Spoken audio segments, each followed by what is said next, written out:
கடந்த வாரத்திலே ஒரு ஏழை விதவையின் காணிக்கையை குறித்து நம்ம பார்த்தோம். இயேசு கிறிஸ்து நம்முடைய காணிக்கைகளை கவனித்துக் கொண்டிருக்கிறார். இயேசு கிறிஸ்து நம்முடைய காணிக்கைகளை மதிப்பிடுகிறவராக இருக்கிறார். இயேசு கிறிஸ்து நம்முடைய காணிக்கைகளை குறித்து பரவசப்படுகிறவராக இருக்கிறார் என்று நம்ம பார்த்தோம். இது முடிந்த உடனே 21ஆம் அதிகாரம் 5ஆம் வசனத்துல இயேசு கிறிஸ்து ஒரு நோக்கத்தோடு தன்னுடைய சீஷர்களோடு என்ன பண்றாருன்னா ஒரு காரியத்தை பகிர்ந்து கொள்கிறார். அது என்ன காரியம்? 5ஆம் வசனத்தில் நம்ம பார்த்தோம்னா, இந்த தேவாலயம், எருசலேமில் இருக்கிற தேவனுடைய ஆலயம், இந்த தேவாலயத்தை குறித்து யூத மக்கள் மிகவும் பெருமையாக இருந்தாங்க. எப்படி நம்ம காலத்திலையும் ஆலய கட்டிடத்தை குறித்து என்ன பண்ணுவாங்க? பெருமைப்படுவாங்க. ஒரு சில கிராமங்களுக்கு போனோம் அப்படின்னா, எந்த கிராமத்துல உயரமான கோபுரம் இருக்குதோ அந்த ஆலயத்தில் இருக்கிறவங்களுக்கு என்னது பெருமை.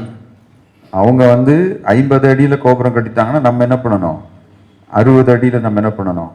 கோபுரம் கட்டணும். அவங்க 50 லட்சம் ரூபாய் செலவு பண்ணாங்கன்னா நம்ம என்ன பண்ணணும்? 1 கோடி ரூபாய் செலவு பண்ணணும். இப்படி ஆலயத்தை குறித்து இன்றைக்கும் நிறைய பேர் கட்டிடங்களை குறித்து பெருமை பாராட்டுறாங்க. இப்போ இயேசு கிறிஸ்து என்ன பண்றார்? தன்னுடைய சீஷர்களை பார்த்து, இந்த ஆலய கட்டிடம் இருக்கு இல்லையா, அது எப்படிப்பட்ட கட்டிடம்? 5ஆம் வசனத்துல, சிறந்த கற்களினாலும் காணிக்கைகளினாலும் தேவாலயம் அலங்கரிக்கப்பட்டிருக்கு. பியூட்டிஃபுல் ஸ்பெக்டக்கிள், அற்புதமான ஒரு பில்டிங். ஆனா இயேசு கிறிஸ்து அவங்களை பார்த்து சொல்றாரு, இந்த ஆலயத்துல ஒரு கல்லின் மேல் ஒரு கல் இராதபடிக்கு இது என்ன பண்ணும்? அழிக்கப்படும். It will be destroyed. அது எந்த அளவுக்கு அழிக்கப்படும்? ஒரு கல்லின் மேல் இன்னொரு கல் இல்லாத அளவுக்கு என்ன பண்ணும்? அழிக்கப்படும் அப்படின்னு சொன்னதை கேட்ட உடனே சீஷர்கள் இயேசு கிறிஸ்துவை பார்த்து ஒரு கேள்வி கேட்கிறாங்க, எப்போது இவைகள் சம்பவிக்கும்? when this will happen?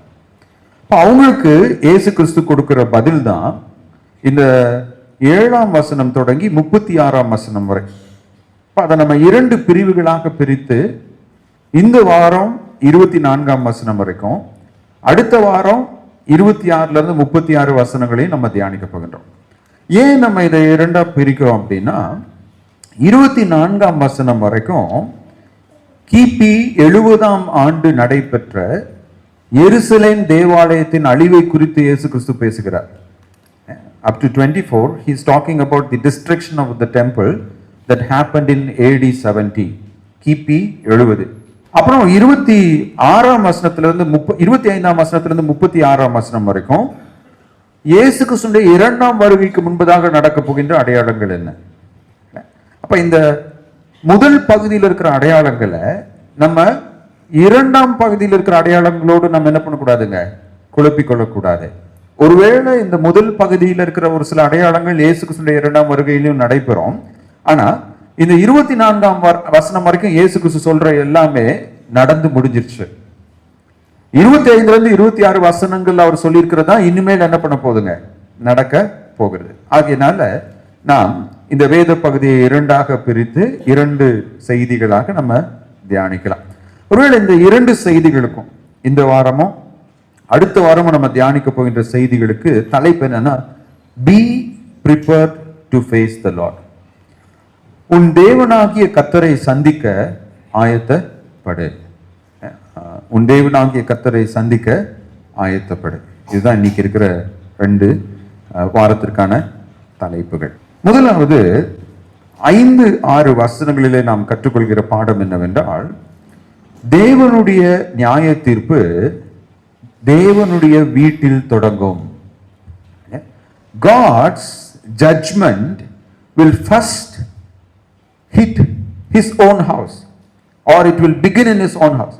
தேவனுடைய நியாய தீர்ப்பு அவரது வீட்டில் என்ன பண்ணுங்க? தொடங்கும்.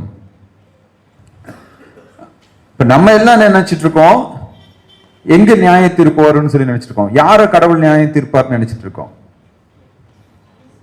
அவிசுவாசிகளை. ஆனா இங்க இயேசு கிறிஸ்து கடவுள் நியாயம் தீர்க்கும் போது முதலாவது அவருடைய நியாய தீர்ப்பு எங்க தொடங்கும்னு சொல்றாருங்க? அவருடைய வீட்டில தான் தொடங்கும். இப்போ முதல் 4 வசனங்கள்ல சீஷர்களுடைய பார்வைக்கு அழகாய் படாத ஒரு காரியம் இயேசு கிறிஸ்துவினுடைய பார்வைக்கு அழகாய் தோன்றிட்டு. அது என்னது? ஒரு ஏழை விதவை 2 வெள்ளி காசுகளை கொண்டு வந்து என்ன பண்றா? ஆண்டவருக்கு காணிக்கை கொடுக்கிறா. அந்த காணிக்கை இயேசு கிறிஸ்துவுக்கு எப்படி தோணுச்சுங்க? ரொம்ப அழகா தோணுச்சு. he was so attracted. ஆனா இந்த ஆலயத்தை குறித்து பார்க்கும்போது சீஷர்கள் இந்த தேவனுடைய ஆலயத்தை குறித்து எப்படி இருக்கிறாங்க? ரொம்ப பரவசமா இருக்கிறாங்க.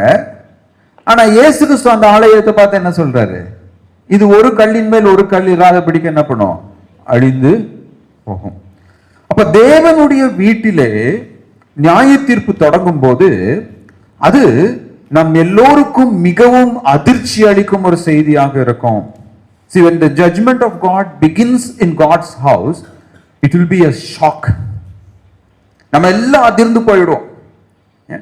ஏன்னா நம்முடைய பார்வைக்கு எது அழகா தோன்றுகிறதோ அது கடவுளுடைய பார்வைக்கு என்னவா தோணலைங்க? அழகா தோணல. நம்முடைய பார்வைக்கு எது நல்லது என்று படுகிறதோ அது கடவுளுடைய பார்வைக்கு எதா படலைங்க? நல்லது என்று படவில்லை. ஏன் இந்த யூத மக்கள் தேவனுடைய ஆலயத்தின் மீது ரொம்ப பெருமை உள்ளவர்களாக இருந்தாங்க?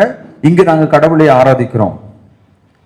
ஒருவேளை நாங்கள் ஆராதிக்க கூடி வருகிற இடம் என்று அவர்கள் பெருமை பாராட்டினாலும் அந்த ஆராதனைகளிலே தேவன் பிரியமா இல்லை. God was not happy.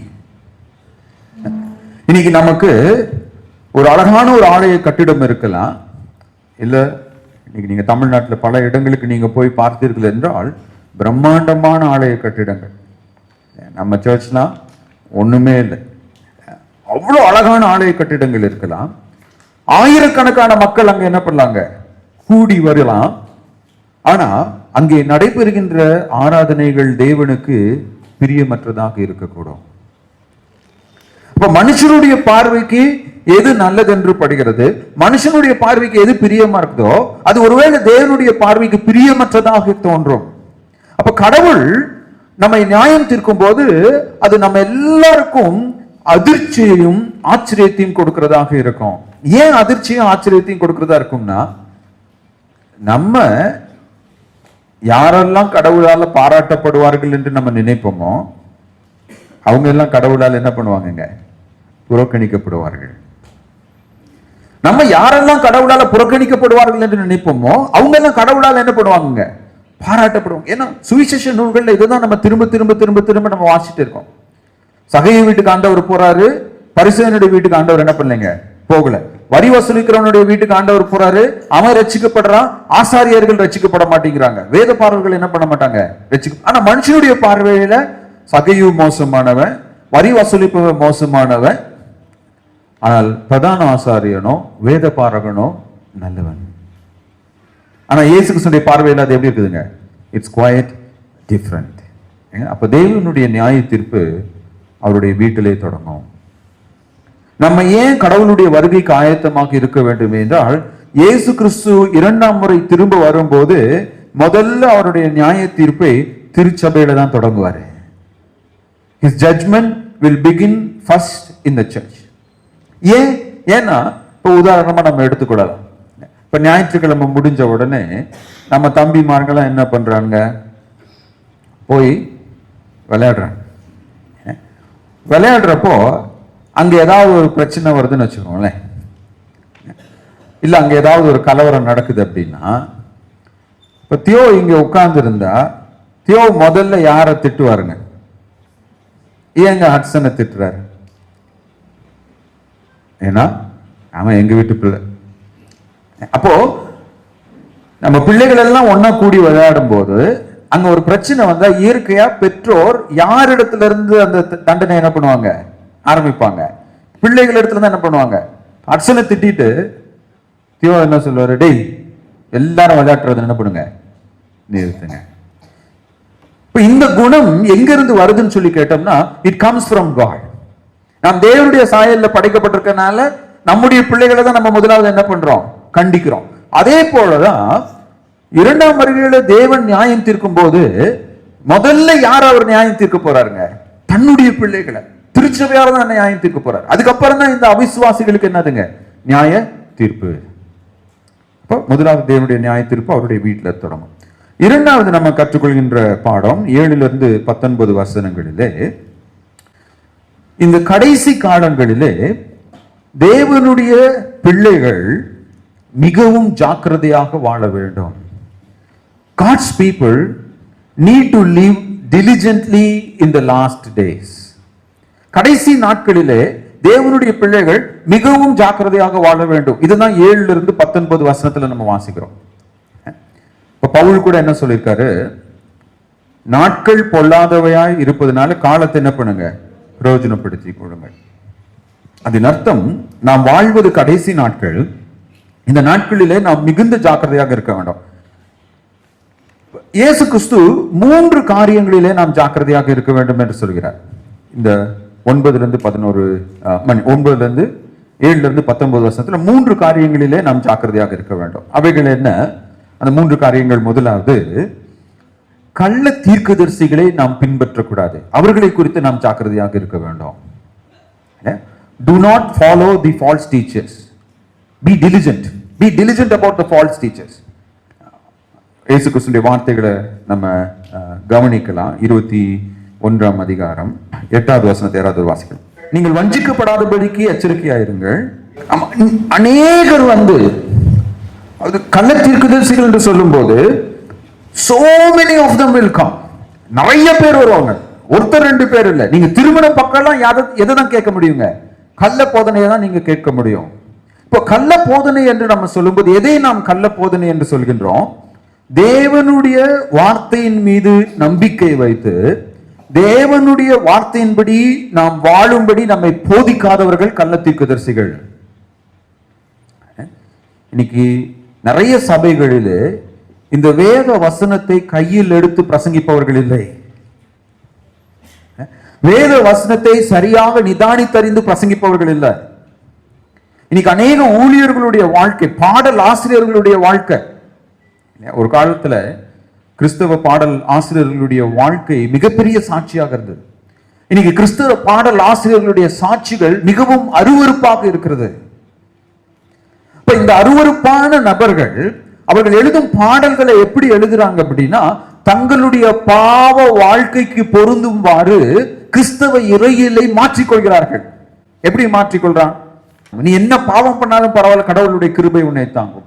கிருபையை குறித்த தவறான போதனைகளை போதிப்பவர்கள், மனிதர்கள் பாவத்தில் வாழும்படியாக அவர்களை வேத வசனத்தை கொண்டு வழி விலக செய்கிறவர்கள்.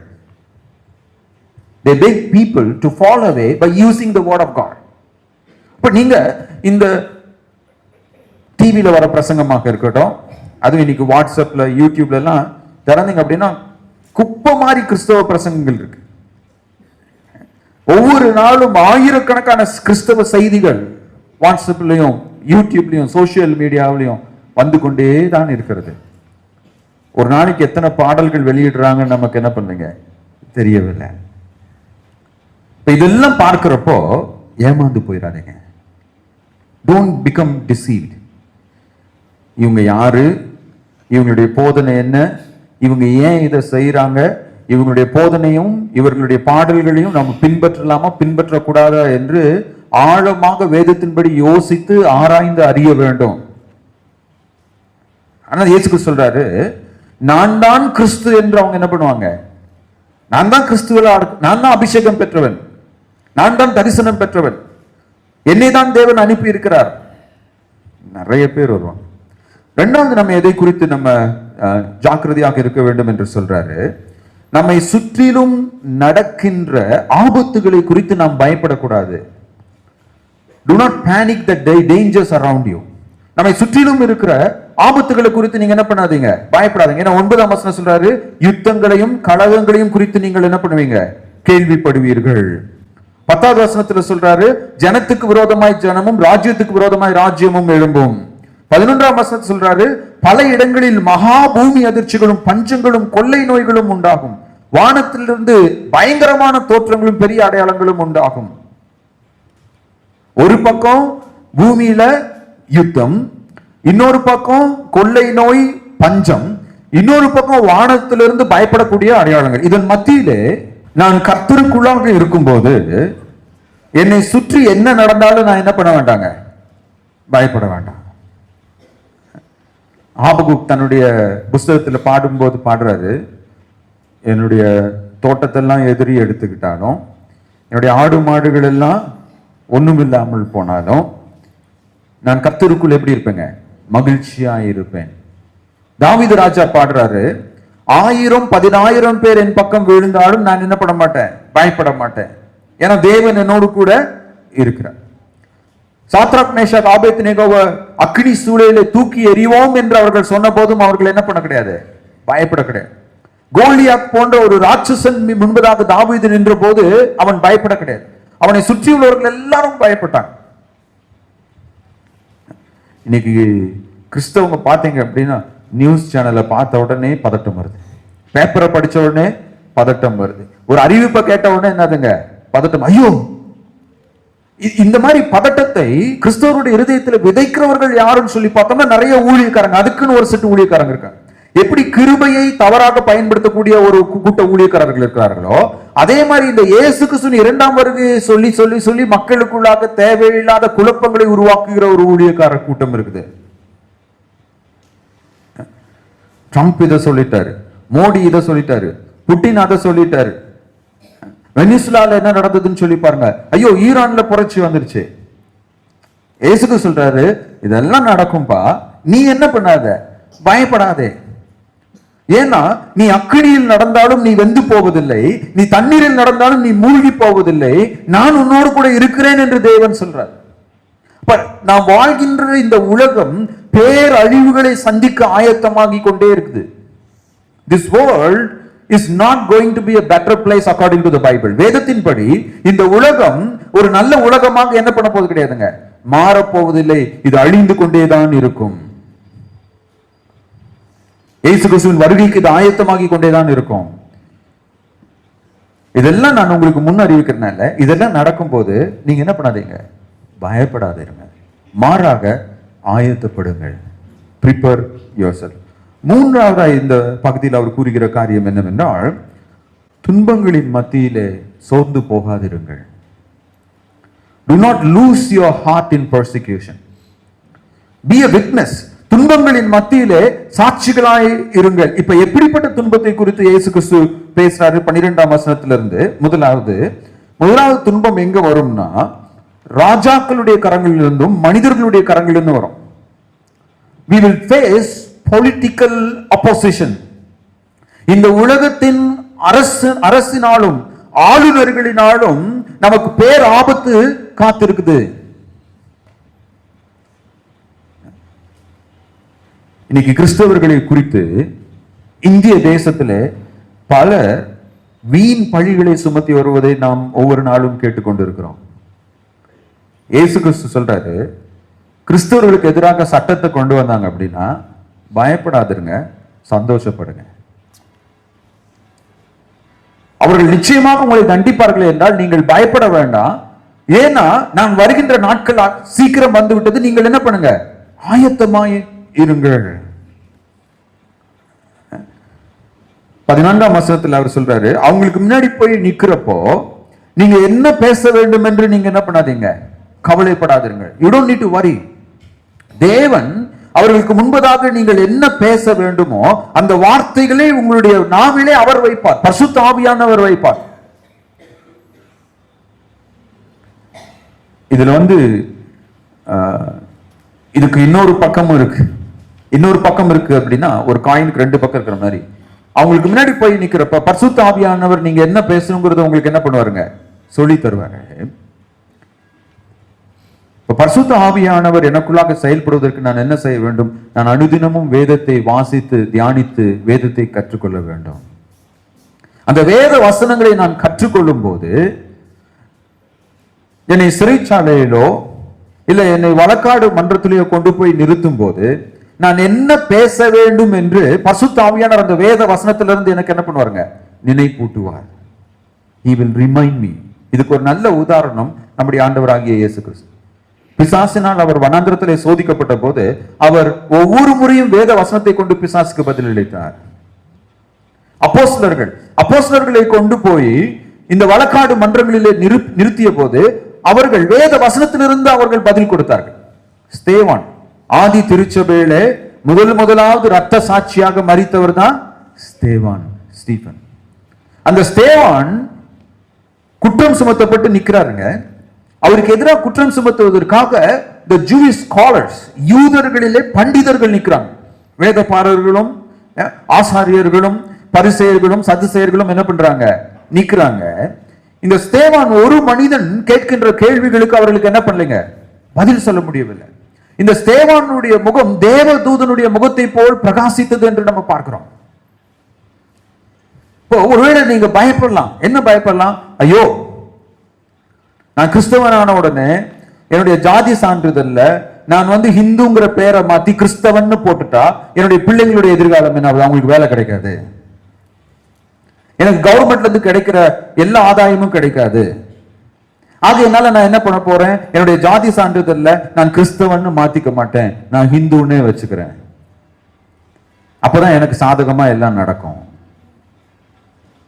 ஐயோ, நான் கிறிஸ்தவன் சொன்னா வேலை செய்யற இடத்துல அவங்க கேட்கிற கேள்விக்கு என்னால எப்படி பதில் சொல்ல முடியும்? நான் ஞானஸ்தானம் எடுத்துட்டேன் அப்படின்னு சொன்னா என்னுடைய குடும்பத்துல நான் என்ன பதில் சொல்ல முடியும்? பயப்படாதீர்கள். இயேசு சொல்றாரு, நீ எனக்காக நீ நிற்கும் போது, நீ உன்னுடைய எதிரிகளுக்கு முன்பதாக நிற்கும் போது, இல்லை உன்னை ஒடுக்கிறவர்களுக்கு முன்பதாக நிற்கும் போது, நீ என்ன உத்தரவு கொடுக்க வேண்டும், நீ என்ன பேச வேண்டும் என்று நான் உனக்கு சொல்லிக் கொடுப்பேன், நான் உனக்கு துணையாக இருப்பேன். இன்னைக்கு நம்மளே நிறைய பேர் கடவுள் நமக்கு துணையாக இருப்பார் என்பதை மறந்து விடுகிறதுனாலதான் துன்பங்களின் மத்தியிலே கடவுளை விட்டு விலகி ஓடுகிறவர்களாக இருக்கிறோம். 13ஆம் வசனத்தில் அவர் சொல்றாரு, ஆனாலும் அது உங்களுக்கு சாட்சியாவதற்கு ஏதுவாய் இருக்கும். இந்த துன்பங்கள் வரும்போது, இந்த கஷ்டங்கள் வரும்போது நீங்க பயப்படாதீங்க, அங்க உங்களை நான் சாட்சியா நிறுத்துவேன். I will make you a witness சொல்லிட்டு நீங்க ஏன் சோர்ந்து போகக்கூடாது அப்படிங்கிறாருன்னா, நிறைய வேளைகள்ல அரசாங்கம் கிறிஸ்தவர்களை எதிர்க்கும் போது தைரியமா அவங்களை நம்மளால என்ன பண்ண முடியுங்க? ஃபேஸ் பண்ண முடியும். கிறிஸ்தவத்தின் எதிரிகள் கிறிஸ்தவத்தை எதிர்க்கும் போது அதையும் நம்மளால என்ன பண்ண முடியுங்க? தைரியமாக நம்மளால ஃபேஸ் பண்ண முடியும். ஆனா நம்ம சொந்த வீட்டாரே நம்மை எதிர்க்கும் போது, நம் சொந்த வீட்டாரே நம்மை பகைக்கும் போது, நம் சொந்த வீட்டாரே நம்மை புரிந்து கொள்ளாமல் இருக்கும் போது, நம் சொந்த வீட்டாரே நம்மை குறித்து பிறரிடத்திலே தவறாக பழி சுமத்தும் போது அதை நம்மால என்ன பண்ண முடியாதுங்க? தாங்கிக் கொள்ள முடியாது. ஆனா இயேசுக்கு சொல்றாரு 16வது வசனத்துல பாருங்க, யாரால நீங்க கைவிடப்படுவீர்கள்? பெற்றோராலும் சகோதரராலும் பந்து ஜனங்களாலும் சிநேகிதராலும் நீங்க என்ன பண்ணுவீங்க? காட்டி கொடுக்கப்படுவீர்கள். உங்களில் சிலரை என்ன பண்ணுவாங்க? அடுத்து 17, என் நாமத்தின் நிமித்தம் எல்லாராலும் நீங்க என்ன பண்ணுவீங்க? பகைக்கப்படுவீர்கள். நான் ஆண்டவருக்காக நான் ஏதாவது செய்ய வேண்டும் என்று நான் நிற்கும் போது முதலாவது எனக்கு விரோதி எங்கிருந்து எழுப்புவாங்க? இயேசுக்கு சொன்ன, உன் சொந்த வீட்டாரே உன் சத்துருவா இருப்பாங்க. ஒரு மனைவி காலையில ஒரு 6 மணிக்கு எந்திரித்து ஒரு 10 நிமிஷம் நான் பைபிள் வாசிட்டு ஜெபம் பண்ணலாம்னு சொல்லி உட்கார்றப்ப கணவன் சொல்றார், காலையில் எந்திரிச்சவனே பைபிள் எடுத்து வச்சிருக்கியா? போய் காஃபி போடு, டிஃபன் ரெடி பண்ணு. இல்ல ஒரு கணவன் காலையில எந்திரிச்சு பைபிள் வாசிச்சு ஜெபம் பண்றப்ப மனைவி சொல்லுவாங்க, நான் இங்க கிச்சன்ல இவ்வளவு கஷ்டப்பட்டு எல்லா வேலையும் செஞ்சுட்டு இருக்கேன், நீ பைபிள் வச்சுட்டு உட்காந்துட்டு இருக்கியா? ஒரு சிறிய காரியமாக இருந்தாலும் சரி, ஒரு பெரிய காரியமாக இருந்தாலும் சரி, உன்னுடைய சொந்த வீட்டாரே உனக்கு என்ன பண்ணுவாங்க? சத்துருவாய் மாறுவார்கள். இப்ப இயேசு கிறிஸ்து அந்த இடத்துல நமக்கு கொடுக்கிற ஒரு வாக்குத்தத்தம் பாருங்க, 18வது வசனம். அவர் என்ன சொல்றாரு? ஆனாலும் உங்கள் தலைமயிரில்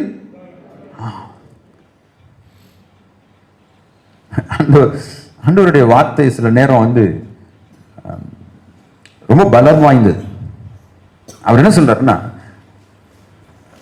அரசாங்கமே உனக்கு எதிராக இருக்குப்பா, நிறைய பேர் உன்னை சுத்தி அவங்க எல்லாம் பெரிய பெரிய பலவான்கள், உன்னுடைய சொந்த குடும்பம் உன்னை என்ன பண்ணுது?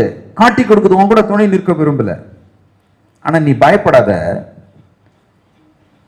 அவங்களால உன்னுடைய முடிய கூட என்ன பண்ண முடியாது, ஒன்றும் பண்ண முடியாது. இதுதான் இயேசு கிறிஸ்து கொடுத்திருக்கிற வாக்குத்தத்தம். இதனுடைய அர்த்தம் என்ன? அவர்கள் என்னை சரீர பிரகாரமாக துன்பப்படுத்த முடியாது என்பதா? இல்ல, துன்பப்படுத்தலாம்.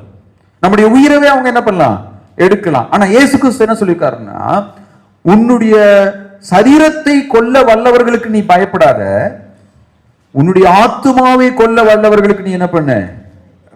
அவங்களால அதிகபட்சம் என்ன பண்ண முடியும், உன் உயிரை எடுக்க முடியும். அவங்களால அதிகபட்சம் என்ன பண்ண முடியும், உன் வேலையை எடுக்க முடியும். அவங்களால அதிகபட்சம் என்ன பண்ண முடியும், உனக்கு எந்த சலுகையும் இல்லைன்னு என்ன பண்ண முடியும், சொல்ல முடியும். அதிகபட்சம் என்ன பண்ண முடியும், இந்த உயிரில் கை வைக்கலாம். ஆனா உன்னுடைய ஆத்துமாவை அவங்க என்ன பண்ண முடியாது, ஒண்ணுமே. அப்படி சொல்லிட்டு 19ஆம் வசனத்துல அவர் சொல்றதை கவனிங்க. நீங்க என்ன பண்ணணும், உங்கள் பொறுமையினால் உங்கள் ஆத்துமாவை காத்துக் கொள்ளுங்கள். எனக்கு பிரியமானவர்களே, இப்படி துன்பங்களின் மத்தியிலே நாம் கோபப்படுகிறவர்களாகவும் நாம் எதிர்வினை ஆற்றுகிறவர்களாகவும் இருக்கக்கூடாது. மாறாக நம்ம எப்படிப்பட்டவங்களா இருக்குன்னு சொல்லி இயேசு கிறிஸ்து விரும்புறாருங்க. பி பேஷண்ட், பொறுமையா இருங்க. இன்னைக்கு கிறிஸ்தவர்களாகிய நமக்கு இல்லாத ஒரு காரியம் அதுதான். we are not patient, we are not tolerant.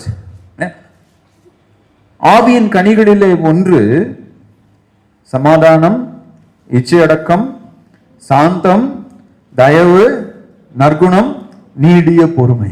இதெல்லாம் எதை விசுவாசிக்குள்ளாக காண்பிக்குது? ஒரு விசுவாசி தனக்கு எதிராக வருகின்ற எல்லா அட்டாக்ஸ், எல்லா எதிர்ப்புகளையும் பொறுமையாக கையாள கற்றுக்கொள்ள வேண்டும். அதனாலதான் இயேசு கிறிஸ்து சொல்றாரு, நீங்க முற்கோபியாக இருக்கக்கூடாது. Don't be short temper, B patient, learn to be patient. ஏன்னா இன்னும் அதிக பிரச்சனை வந்து கொண்டேதான் இருக்கும். இப்ப முதலாவது பார்த்தோம், தேவனுடைய நியாய தீர்ப்பு அவருடைய வீட்டில் தொடங்கும். இரண்டாவது நம்ம பார்த்தோம், இந்த கடைசி நாட்களிலே நாம் ஜாக்கிரதையாக வாழ கற்றுக்கொள்ள வேண்டும். மூன்றாவதாக 20 24 வசனங்களிலே நாம் கற்றுக்கொள்கின்ற ஒரு உண்மை, கடவுளுடைய வசனம் ஒருபோதும் பொய்த்ததில்லை. God's word never failed in the past.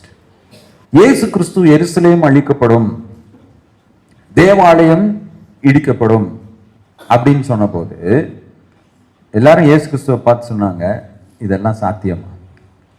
நாங்க 46 வருஷமா கட்டினதை யாராலையாவது அழிக்க முடியுமா? இந்த எருசலேம் தேவனுடைய நகரம், இதை யாராலாவது பிடிக்கும்? ஆனால் இயேசு கிறிஸ்து என்ன சொன்னாரோ அதே போல நடந்தது. அந்த கல்லின் மேல் ஒரு கல் இராதபடிக்கு அந்த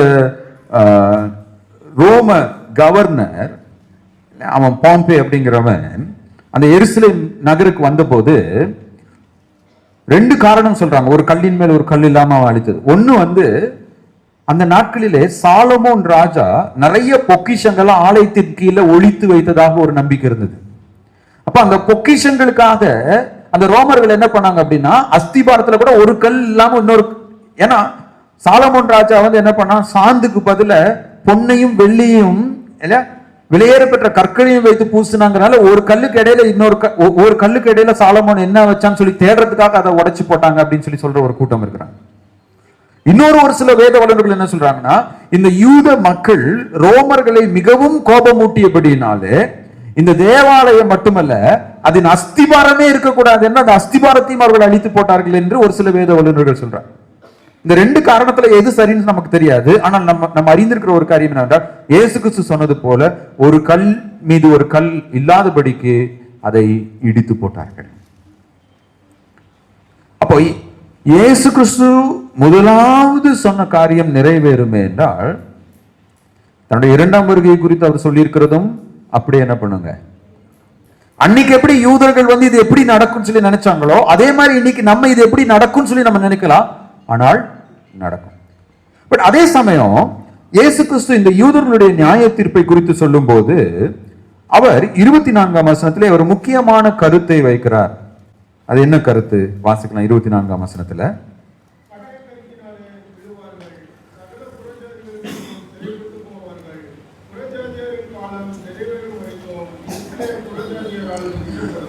யூதர்களுக்கு என்ன நடக்கும் என்று அவர் சொல்றாரு. யூதர்களுக்கு என்ன நடக்க போகுது? பட்டய கருக்கினாலே அவர்களை என்ன பண்ண போறாங்க? கத்தியை வச்சு வெட்டி கொலை பண்ண போறாங்க. ஆனா 23ஆம் வசனத்துல அவர் சொல்றாரு, கர்ப்பவதிகளுக்கும் பால் கொடுக்கிறவர்களுக்கும் என்னதுங்க? ஐயோ. ஏன்னா அந்த எதிரி வரப்போ ஆனா பெண்ணா குழந்தையா யாரையுமே பார்க்க போது கிடையாது. கர்ப்பமா இருக்கிறாங்களா இல்லையான்னு சொல்லி என்ன பண்ண போட்டுக்கிறாங்க. இப்போ நீங்க டிவிலாம் நீங்க பாத்தீங்கன்னா, இஸ்ரேல் வான்வெளி தாக்குதல்ல பாலஸ்தீனத்தின் மீது குண்டு மழை பொழிந்த போது எத்தனையோ கர்ப்பிணி பெண்கள் என்ன பண்ணாங்க? இறந்தார்கள் என்று நம்ம வாசிக்கிறோம். சிறுவர்கள் இறந்தார்கள் என்று நம்ம என்ன பண்றோம்? வாசிக்கிறோம். வியாதியஸ்தர்கள் இறந்தார்கள் என்று நம்ம வாசிக்கிறோம். உக்ரைன்ல நடைபெறுகின்ற காரியங்கள். இப்போ ஒவ்வொரு இடத்துலையும் நம்ம பார்க்கிறப்ப ஒரு யுத்தம் என்று வரும்போது அந்த யுத்தத்திலே ஆண் என்றும் பெண் என்றும் பாடுபாடு. அப்ப இயேசு சொல்றார், அந்த சமயத்துல கர்ப்பிணியா இருக்கிறவர்களுக்கு ஐயோ, ஏன்னா அவங்க எல்லாரையும் பட்டய கருக்கினால் கொண்டு போடுவார்கள். யோசிபஸ் என்ற ஒரு யூத வரலாற்று ஆசிரியர் சொல்கின்ற ஒரு காரியம், இந்த கிபி 70ஆம் ஆண்டு 1 கோடி யூதர்கள் ரோமர்களால் கொல்லப்பட்டார்கள் என்று அவர் சொல்றார். ஒருவேளை அவர் கூறுகின்ற இந்த கருத்து கொஞ்சம் மிகைப்படுத்தப்பட்டதாக இருந்தாலும் கூட பேரழிவை அவர்கள் என்ன பண்ணியிருக்கிறாங்க. நம்ம இந்திய சுதந்திர வரலாற்றை பத்தி கேட்போம், கேர்ள்ஸ்ட யூத் கேர்ள்ஸ்ட கேட்போம், யூத் பாய்ஸ் அங்க இருக்காங்களா? ஓகே. ஜாலியன் வாலாபாக் படுகொலை கேள்விப்பட்டிருக்கீங்களா? மசாக்கர் ஆஃப் அங்க என்ன நடந்தது? என்ன ஜெனரல், ஒரு ஜெனரல் வந்தார், பிரிட்டிஷ் ஜெனரல். அவர் பேர் என்னது? Who is the British general தெரியுமா? Jenison, Alfred, Eliza. யார் அந்த ஜெனரல் பேர் என்னது? General Dyer. ரொம்ப ஈஸியா ஞாபகம் வச்சுக்கலாம். கார் டயரை நீங்க ஞாபகம், ஜெனரல் டயர். அங்க இந்திய மக்கள் எல்லாம் ஒரு போராட்டம் பண்ணி கொண்டு இருந்த போது அவன் என்ன பண்ணா, 4 பக்கமும் சுவர்கள் வந்து கேட்டை சாத்துறா அப்படின்னு சொல்லிட்டு சாத்திட்டு பீரங்க வச்சு என்ன பண்ணா, துப்பாக்கியை வச்சு அடிச்சு எவ்வளவு பேரை கொலை பண்ண முடியுமோ அவ்வளவு பேரை கொலை பண்ணா. கருணை இல்லாம கொலை பண்ணா. அந்த ஜாலியன் வால் படுகொலை தான் ஒரு மிகப்பெரிய புரட்சியும் என்ன பண்ணுச்சுங்க சுதந்திர போராட்டத்தில். அதுவும் ஒரு முக்கியமான ஒரு பங்கு வகித்தது. அதே மாதிரிதான் எருசலேமுக்குள்ளார வந்துட்டு எருசலேமை சுற்றி மதில் சுவர் இருக்கு, கேட்டை சாத்துறா அப்படின்னு சொல்லிட்டு ரோமர்கள் என்ன பண்ணாங்க, கருணையே இல்லாம கொன்று போட்டாங்க. எத்தனை பேரை கொண்டு சாய்த்தான் என்று யாருக்குமே தெரியாது. பட் இவ்வளவு பெரிய கொடூரமா இருக்கு. பட்டய கருக்கினால் அவர்கள் விழுவார்கள். சகல புறஜாதிகளுக்கும் அவங்க என்ன பண்ணுவாங்க, சிறைப்பட்டு போவார்கள். இன்னைக்கு கிறிஸ்தவம் வெள்ளைக்காரர்களாய் கொண்டு வரப்பட்ட மதம் என்று என்ன பண்றாங்க சொல்றாங்க. ஆக்சுவலா பழைய ஏற்பாட்டின் நாட்களிலேயே கிறிஸ்தவம் இங்க வந்துருச்சு. பழைய ஏற்பாட்டின் நாட்களிலேயே யூதர்கள் இந்தியாவுக்கு வந்தாங்க. கிபி 70ஆம் ஆண்டு இயேசு கிறிஸ்துவனுடைய காலத்துக்கு பின் பல யூதர்கள் சிதறடிக்கப்பட்டு இந்தியாவுக்கு வந்தாங்க. மும்பையில அவங்களுடைய ஜப ஆலயம் இருக்கிறது, கொச்சின்ல அவர்களுடைய ஜப ஆலயம் இருக்கிறது, இந்தியாவின் பல கடலோர பகுதிகளில் அவர்களுடைய செட்டில்மெண்ட்ஸ் எல்லாம் இருக்கு. அவங்களுக்கு சுவிசேஷம் அறிவிக்கிறதுக்கு தான் தோமா 2000 வருஷத்துக்கு முன்னாடி இந்தியாவுக்கு வந்தார். அப்ப கிறிஸ்தவ சுவிசேஷம் என்பது ஆங்கிலேயர்களால் சில 100 ஆண்டுகளுக்கு முன்பதாக இந்தியாவுக்கு வரலைங்க, 2000 ஆண்டுகளுக்கு முன்பதாகவே இந்தியாவுக்கு வந்தது. அதுலயும் முதல் முறை தோமா இந்தியாவில் சுவிசேஷத்தை அறிவித்த போது அநேக பிராமணர்கள் ரட்சிக்கப்பட்டார்கள். ஆகையினாலதான் மயிலாப்பூர்ல வச்சு தோமாவை என்ன பண்ணாங்க, கொன்றார்கள் என்று வரலாறு கூறுகிறது. இது மறுக்க முடியாத ஒரு வரலாறு. எல்லா இடத்துக்கும் அவங்க என்ன பண்ணுவாங்க, சிறைப்பட்டு போவார்கள். ஆனால் அவர்கள் சிறைப்பட்டு போவது, இப்ப யூதர்கள் தண்டிக்கப்படுவது புறஜாதியாருக்கு ரட்சிப்பாய் மாறுகிறது. The punishment of the Jews becomes the salvation of the Gentiles. ஏன் வாசிக்கலாம், அப்போஸ்தலர் 8ஆம் அதிகாரம் 1வது வசனம். அப்போஸ்தலர் 8:1. அவர்கள் சிதறப்பட்டு போனார்கள். 4வது வசனம் வாசிக்கலாம். இப்ப இந்த யூதர்களை எருசலேம்ல இருந்து அடிச்சு துரத்துறாங்க. அடிச்சு துரத்துனவனே உலகமெங்கும் அவங்க போறாங்க. அவங்க எங்கெல்லாம் போறாங்களோ அங்கெல்லாம் தேவனுடைய வார்த்தை பிரசங்கிக்கப்படுகிறது. அங்கெல்லாம் திருச்சபைகள் உருவா. அப்போ தேவனுடைய நியாய தீர்ப்பிலும் தேவன் ஒரு நல்ல நோக்கத்தை வைத்திருக்கிறார். இப்ப இயேசு சொல்றாரு, நீங்க உலகம் முழுவதும் சிதறி போவீங்கப்பா, பயப்படாதீங்க, உலகம் முழுவதும் எனக்கு சீஷர்களை நீங்கள் உருவாக்குவீர்கள். இப்ப வேதம் போதிக்கின்ற ஒரு மிகப்பெரிய ஒரு உண்மை என்னவென்றால், இயேசு கிறிஸ்து சொல்றாரு, புறஜாதியாரின் காலம் நிறைவேறும் வரைக்கும் எருசலேம் புறஜாதியாரால் மிதிக்கும். இட் மீன்ஸ் இந்த உலகில் உள்ள எல்லா மக்கள் மத்தியிலையும் எத்தனை பேர் ரட்சிக்கப்பட வேண்டும் என்று தேவன் ஒரு தீர்மானம் வைத்திருக்கிறார். தேவன் இந்த உலகில் உள்ள எத்தனை மனிதர்கள் ரட்சிக்கப்பட வேண்டும் என்று தீர்மானித்திருக்கிறாரோ அந்த தீர்மானம் நிறைவேறும் வரைக்கும் எருசலேம் தேவனுடைய நியாய தீர்ப்பின் கீழ் இருக்கும். என்னைக்கு தேவன் தீர்மானித்த அந்த எண்ணிக்கை நிறைவேறுகிறதோ அப்பொழுது தேவன் எருசலேமை மீண்டும் திரும்ப கட்டுவார். பவுல் ரோமர் எழுதும்போது அதுதான் சொல்றார். 8, 9, 10 அதிகாரங்களிலே இந்த யூதர்கள் தண்டிக்கப்பட்டது உலகத்திற்கு ஆசீர்வாதமாக மாறி இருக்குமே என்றால், இந்த யூதர்கள் தேவனால் ஆசீர்வதிக்கப்படும் போது அது இந்த உலகத்திற்கு எத்தனை பெரிய ஆசீர்வாதமாக மாறும். It will become a greater blessing. ஆனா துரதிர்ஷ்டவசமாக during the time of reformation, சீர்திருத்த காலத்திலும் அதற்கு பின்பதாகவும் வாழ்ந்த அநேக சீர்திருத்தவாதிகள் யூதர்களை வெறுக்கிறவர்களாக இருந்தாங்க. இப்ப நம்ம கால்வின் அப்படிங்கிறோம். ஜான் கால்வின் ஐயா என்ன சொன்னார்னா, திருச்சபையில எந்த யூதருக்கும் எந்த பதவியும் வழங்கக்கூடாதுன்னு சொல்லியிருந்தேன். ஏன்னா ஐரோப்பியர்கள் அந்த அளவுக்கு யூதர்களை என்ன பண்ணாங்க, வெறுத்தாங்க. யூதர்களை வெறுத்தனால ஐரோப்பியர்கள் என்ன பண்ணாங்கன்னா, இயேசு கிறிஸ்துவின் 2ஆம் வருகையை குறித்து போதித்த போது கூட யூதர்களுக்கு நம்பிக்கையே இல்லை. யூதர்களுடைய காலம் முடிஞ்சிருச்சு. there is no restoration for Israel. கடவுள் மீண்டும் எருசலேமை கட்டுவதில்லை, யூதர்களை கட்டுவதில்லை. இனி எல்லாம் திருச்சபையில மட்டும்தான் ஆண்டவர் செய்வார் என்ற ஒரு கோட்பாட்டை அவர்கள் உருவாக்கினார்கள். ஆனால் இயேசு கிறிஸ்து சொல்றாரு, எதுவரைக்கும் எருசலேம் புறக்கணிக்கப்பட்டிருக்குங்க.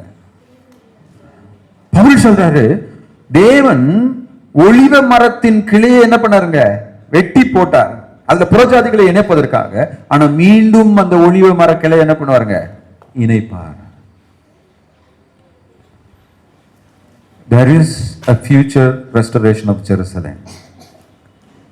ஆண்டவர் சொல்றாரு, எருசலேம் மீண்டும் கட்டப்படும்.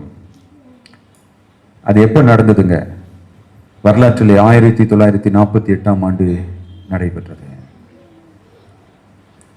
1948ஆம் ஆண்டுல ஒருவேளை சீர்திருத்தவாதிகள் நிறைய பேர் இருந்திருந்தாங்கன்னா அவங்களுக்கு எல்லாம் ஹார்ட் அட்டாக்கே வந்திருக்கும். என்னடா பைபிளை நம்ம இவ்வளவு ஆழமா படிச்சு இதை நம்ம என்ன பண்ணிட்டோம், மிஸ் பண்ணிட்டோமே. உலக வரைபடத்திலே இல்லாத ஒரு நாடு 1948ஆம் ஆண்டுல என்ன படிச்சுங்க, உருவாக்கப்பட்டது.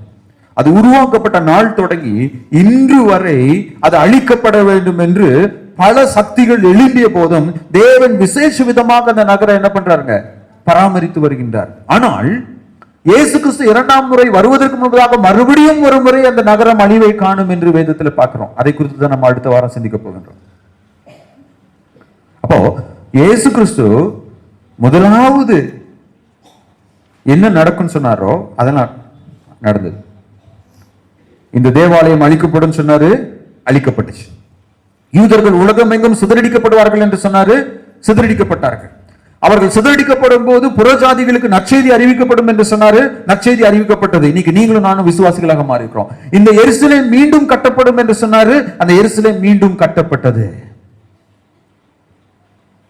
எனக்கு பிரியமானவர்களே, அடுத்து இயேசு கிறிஸ்துவினுடைய வருகைக்கு 2வது மிகப்பெரிய அடையாளமாக எது இருக்குமே என்றால், எருசலேமிலே தேவாலயம் கட்டப்படுவது.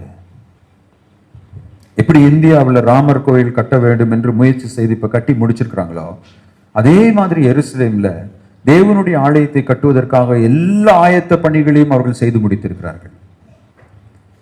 இன்னைக்கு நிறைய பேர் நினைக்கிறாங்க எருசலேம்ல தேவாலயம் என்ன பண்ண முடியாதுங்க, கட்டப்படவே முடியாது என்று நினைக்கிறார்கள். ஆனால் சீக்கிரமாக அந்த தேவனுடைய ஆலயம் கட்டப்படும். அந்த தேவனுடைய ஆலயம் மீண்டும் கட்டப்படுவது இயேசு கிறிஸ்துவினுடைய 2ஆம் வருகை மிக சமீபமாய் இருப்பதற்கு அடையாளமாக இருக்கும். அப்ப இயேசு கிறிஸ்து முதல் வருகையில என்னெல்லாம் தீர்க்க தரிசனம் உரைத்தாரோ அதெல்லாம் அப்படியே நிறைவேறி இருக்கு. அது எதை நமக்கு காண்பிக்குது என்றால், அவருடைய 2ஆம் வருகையை குறித்து அவர் சொல்லியிருக்கிற தீர்க்க தரிசனமும் நிறைவேறும். It will happen.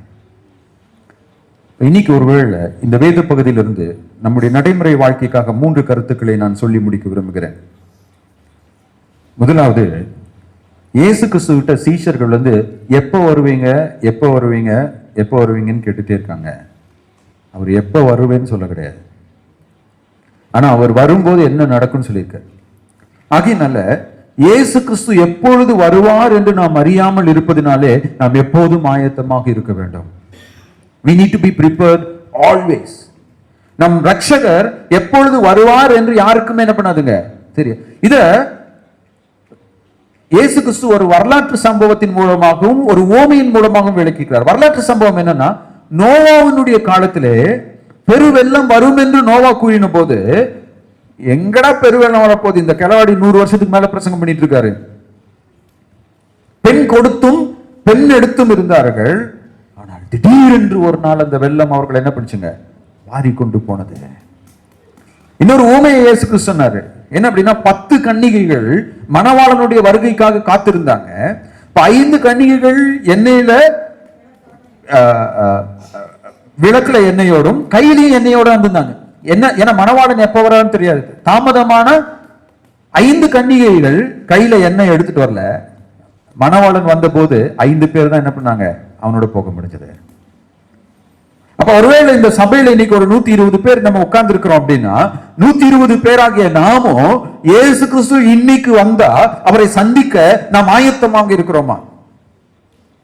இயேசு கிறிஸ்து என்ன சொல்றாருன்னா, இந்த உலகத்தின் மீது நீ நம்பிக்கை வைக்காதப்பா. Don't put your trust in this world. அவன் எருசலேம் நகரம் என்ன பண்ணா, கட்டுனா, ஆலயத்தை கட்டினா. கட்டிட்டு என்ன பண்ணா, எனக்கு ஒரு நகரம் இருக்கிறது, அந்த நகரை சுற்றிலும் மதில் சுவர் இருக்குது, எனக்கு ஒரு ராஜா இருக்கிறாரு, எனக்கு ஒரு தேவாலயம் இருக்கு, ஆகையினால் எனக்கு ஒண்ணுமே நடக்காதுன்னு சொல்லிட்டு இந்த உலகத்துல தனக்கு வீட்டை கட்டி கொள்வதிலே அவன் ஆயத்தமாக இருந்தான். ஆனா இயேசு கிறிஸ்துவின் வருகைக்காக அவன் ஆயத்தமாக இல்லை. இயேசு கிறிஸ்து உங்களுக்கு முன்னாடி வந்து நிற்கும் போது, நீங்க வைத்திருக்கிற வீடு உங்களை காப்பாத்தாது, உங்களுடைய தோட்டம் உங்களை காப்பாத்தாது, உங்களுடைய பிசினஸ் உங்களை காப்பாத்தாது, உங்களுடைய வேலை உங்களை காப்பாத்தாது, உங்களுடைய பணம் உங்களை காப்பாத்தாது, உங்களுடைய தங்கமும் வெள்ளியும் உங்களை காப்பாத்தாது. உங்களுடைய விசுவாசம் தான் உங்களை காப்பாற்றும். Are you ready? இரண்டாவது நம்ம கற்றுக்கொள்ள போகிற காரியம் என்னவென்றால், நாம் இயேசு கிறிஸ்துவின் வருகைக்காக எப்போதும் ஜெபிக்கிறவர்களாக இருக்க வேண்டும். ஆயத்தமா இருக்கிறவங்களா மட்டும் இல்லைங்க, ஜெபிக்கிறவர்களாக இருக்க வேண்டும். பரமண்டல ஜெபத்துல இயேசு கிறிஸ்து கற்றுக் கொடுத்த போது, பரமண்டலத்தில் இருக்கிற எங்கள் பிதாவே, அடுத்து என்ன சொல்றாருங்க, முதல் காரியம் அவர் என்ன சொல்றாரு, உம்முடைய ராஜ்யம் வருவதாக. நாம் ஜெபிக்கிறவர்களாக இருக்க வேண்டும். ஏன் நாம் இயேசு கிறிஸ்துவின் வருகைக்காக நம்ம ஜெபிக்கிறவர்களாக இருக்க வேண்டும் என்றால், இயேசு கிறிஸ்து வரும் வரை இந்த உலகிலே அநேக அப்பாவி மக்கள் சொல்லொன்னா துயரங்களை அனுபவித்துக் கொண்டே இருப்பார். So many innocent people are suffering every day. நீங்க நியூஸ் எல்லாம் நீங்க பார்த்தீங்க அப்படின்னா, இன்னைக்கு இருக்கிற உலகம் எங்க போயிட்டு இருக்குன்னு நமக்கு தெரியாது. எத்தனை அப்பாவி மக்கள் இந்த உலகத்திலே அனுதினமும் பாவத்தின் நிமித்தமாக, தீமை நிமித்தமாக, அவர்கள் செய்யாத தவறுகளுக்காக அவர்கள் தண்டிக்கப்பட்டு கொண்டிருக்கிறார்கள். இப்ப எவ்வளவு நாட்கள் இந்த தீமை இந்த உலகிலே இருக்கும்? இயேசு கிறிஸ்து வரும் வரை இருக்கும். அப்ப விசுவாசிகள் ஆகிய நாம ஒவ்வொரு நாளும் உம்முடைய ராஜ்யம் வருவதாக, உம்முடைய ராஜ்யம் வருவதாக. மூன்றாவதா நம்ம கற்றுக்கொள்கின்ற நடைமுறை பாடம் என்னவென்றால், நம்மை சுற்றி நடைபெறுகின்ற தீமைகளை குறித்து நம்ம வீணான கவலை கொள்ளாமல் நாம் எப்படி சாட்சியாய் இருக்க வேண்டும் என்று நாம் சிந்திக்க வேண்டும். Do not worry about what is happening around you, but think about how can you be a witness. உன்னை சுற்றி என்ன நடக்குது என்பதை குறித்து நீ தெரிந்து கொள். நியூஸ் கேட்கறது அவசியம், உலகத்தில் என்ன நடக்குதுங்கிறது என்னதுங்க அவசியம். ஆனால் அதை நீ கற்றுக்கொள்ளும் போது தேவையில்லாம புலம்பாது. உனக்கு ஒரு கஷ்டம் வருதா, அந்த கஷ்டத்தின் மத்தியிலே நீ எப்படி சாட்சியாக இருக்க வேண்டும் என்று நீ சிந்தி. சார், என் பையனையும் பொண்ணையும் கஷ்டப்பட்டு படிக்க வச்சு வளர்த்தேன், என்னை கைவிட்டுட்டு போறாங்க, அவங்களுக்கு நீ எப்படி சாட்சியாக இருக்க வேண்டும் என்று நீ சிந்தி. உன்னுடைய வெளிச்சம் பிரகாசிக்க கடவுது என்று வேதம் சொல்லுது. அப்போ உனக்கு விரோதமாக செய்கிறவர்களுக்கு நீ எப்படி சாட்சியாக இருக்க முடியும்? ஐயா, என்னுடைய பெற்றோர் என்னை கைவிட்டாங்க, என்னுடைய நண்பன் கைவிட்டா, வேலை செய்யற இடத்துல நான் இவங்களுக்கு இவ்வளவு உதவி செஞ்சேன், அவங்க என்னை இப்படி பண்ணிட்டாங்க. ஆண்டவர் சொல்றாரு, நீ கவலைப்படாத, அவனுக்கு நீ எப்படி சாட்சியா இருக்க முடியும்? அதை பத்தி நீ யோசி. ஐயோ, ஒரு சில இயக்கங்கள் திருச்சபையை அழிக்க துடிக்குது ஐயா, கவலைப்படாதீங்க. அவங்களுக்கு நீங்க என்ன நல்லது செய்ய முடியுமோ அதை நீங்க யோசிங்க. ஏனென்றால் கொடுமையான காலங்கள் வரும். அந்த காலங்களிலே, இருளான இந்த உலகத்திலே ஒளியாய் நாம் இருக்க வேண்டும் என்று தேவன் விரும்புகிறார். நம்ம சுற்றி இருக்கிற மனிதர்கள் என்ன வேணாலும் பேசட்டும், நம்மை சுற்றி இருக்கிற மனிதர்கள் எப்படி வேணாலும் நடந்து கொள்ளட்டும், ஆனா நாம் சாட்சிகளாக இருக்கும்படி அழைக்கப்பட்டவர்கள். ஆண்டவர் சொல்றாரு, பொறுமையா இருங்க, விழித்திருங்க, ஜெபம் பண்ணுங்க, காத்திருங்க, சாட்சிகளா இருங்கள் என்று சொல்றார். எனவே எனக்கு பிரியமானவர்களே, நாம் எப்போதும் ஆயத்தம் உள்ளவர்களாய், நாம் எப்போதும் ஜெபிக்கிறவர்களாய், நாம் எப்போதும் சாட்சி உள்ளவர்களாய் வாழ தேவன் தாமே நமக்கு இரக்கம் பாராட்டுவாராக. ஆமென்.